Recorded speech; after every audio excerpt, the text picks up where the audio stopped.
Dans cette section, on va parler de la diagonalisation d'une matrice. Mais avant, qu'est-ce qu'une matrice diagonale? Une matrice diagonale est une matrice qui ne possède des éléments non nuls que sur sa diagonale principale. Par exemple, cette matrice est diagonale parce que tous les éléments qui sont en dehors de la diagonale sont nuls. Clairement, pour que la matrice ait une diagonale, donc elle doit être carrée, parce que si la matrice n'est pas carrée, il n'y a pas de diagonale. Cette matrice, par exemple, n'a pas de diagonale parce qu'elle n'est pas carrée. Et donc, on ne peut pas parler d'une matrice diagonale. La matrice nulle, elle aussi, est diagonale. Parce que, en dehors de la diagonale principale, d'accord, on n'a que des zéros. Donc, la matrice est diagonale. Sur la diagonale, on s'en fout. On peut avoir des nombres différents de zéros ou de zéros. Ce n'est pas grave. Ce qui compte, c'est en dehors de la diagonale, il faut avoir que des zéros. Soit A une matrice carrée d'ordre n, A est diagonalisable si et seulement si il existe une matrice P donc carrée d'ordre n, P est inversible, et il existe une matrice D donc diagonale telle que A égale à P fois D fois P moins A. Donc on peut écrire A ainsi. Donc une matrice inversible P, P moins A, et au milieu on a D, une matrice diagonale. Il y a plusieurs intérêts à la diagonalisation. Je vais peut-être consacrer une vidéo là-dessus. Mais intéressons-nous maintenant à une utilisation très simple de la diagonalisation. Il s'agit du calcul de la puissance. Vous savez que a à la puissance p, ça va être a fois a, donc p fois, et évidemment a à la puissance 0 égale à l'élément, à la matrice identité, donc in. On a juste prolongé ce qu'on savait sur les réels. Et pourquoi in? Parce que je rappelle, a est une matrice carrée d'ordre n. D'accord? Donc a à la puissance x à la puissance 0 réel donc égale à 1. Et donc a à la puissance 0 égale à une matrice qui ressemble à 1. Et on a vu ensemble que cette matrice, c'est la matrice identité, in. Maintenant, supposons que la matrice A est diagonalisable, c'est-à-dire on peut l'écrire comme P fois D fois P moins 1, et essayons de calculer A au carré. En remplaçant, donc A au carré égale à A fois A, et on remplace A par sa valeur. Remarquez bien, P moins 1 fois P égale à IN, à la matrice identité. Et IN, on sait qu'il joue le rôle de 1. Ainsi, on trouve donc IN égale à 1, donc on oublie IN, D fois D ça fait D au carré, et on aura à la fin P fois D au carré fois P moins 1.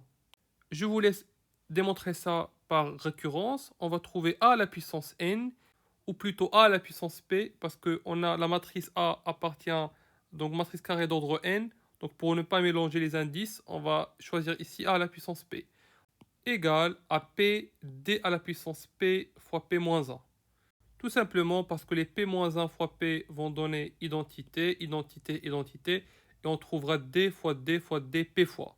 Donc on aura D à la puissance P, P, P-1.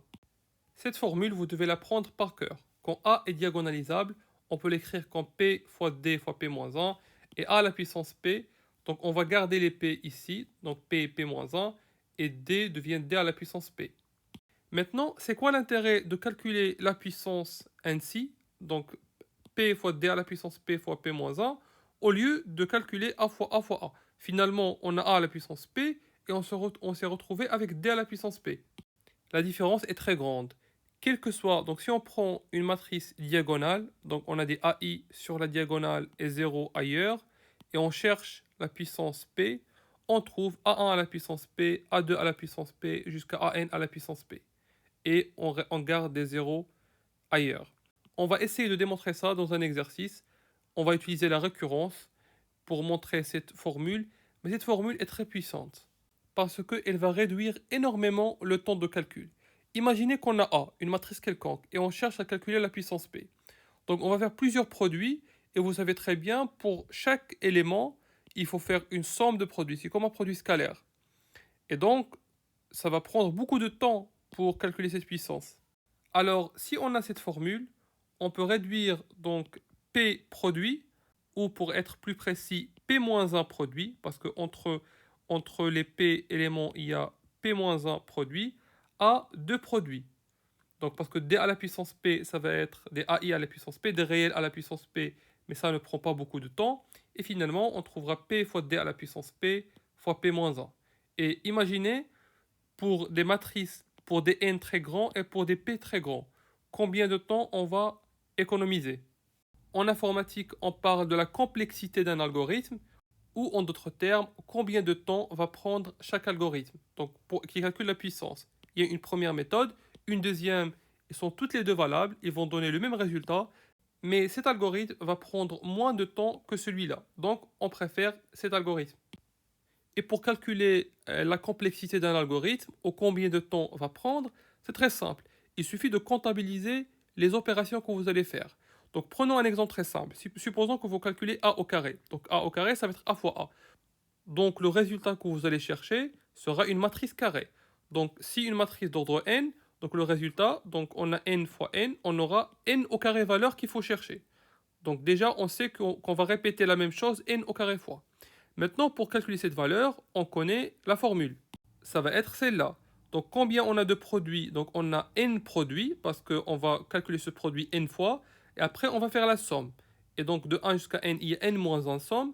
Donc on voit combien d'opérations. Donc n moins 1 somme plus n produits. Et on va répéter ça, donc n au carré fois, et vous pouvez comptabiliser vous-même. Mais ce n'est pas notre but. Je peux faire une vidéo sur la complexité des algorithmes si vous êtes intéressé, mais ce qui importe maintenant, c'est que vous voyez clairement que grâce à la diagonalisation, on peut simplifier le temps de calcul. Mais il faut faire attention, j'ai oublié une chose, donc si j'ai une matrice A et je veux calculer A à la puissance P, donc on a là comptabilisé, on voit que donc, est plus rapide que celle-là, mais on a oublié le temps pour trouver P, D, P-1. Parce que normalement, si on a A, on n'a pas les P, D, P-1. Donc il faut chercher la matrice diagonale et les P, les P-1 qui vérifient ça. Et la recherche de ces matrices va prendre du temps. Mais comme j'ai dit, ce n'est pas notre but. Maintenant, ce que vous devez apprendre, c'est quand on a une matrice diagonalisable, on l'écrit comme P fois D fois P-1. Et si on dispose de cette relation, vaut mieux l'utiliser pour calculer la puissance. Ça va prendre moins de temps.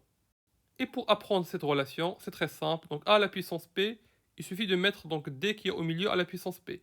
Et garder P et P-1. Et vous voyez l'idée pourquoi on a ça. Parce qu'on aura P-1 fois P qui donneront l'identité et ils vont disparaître.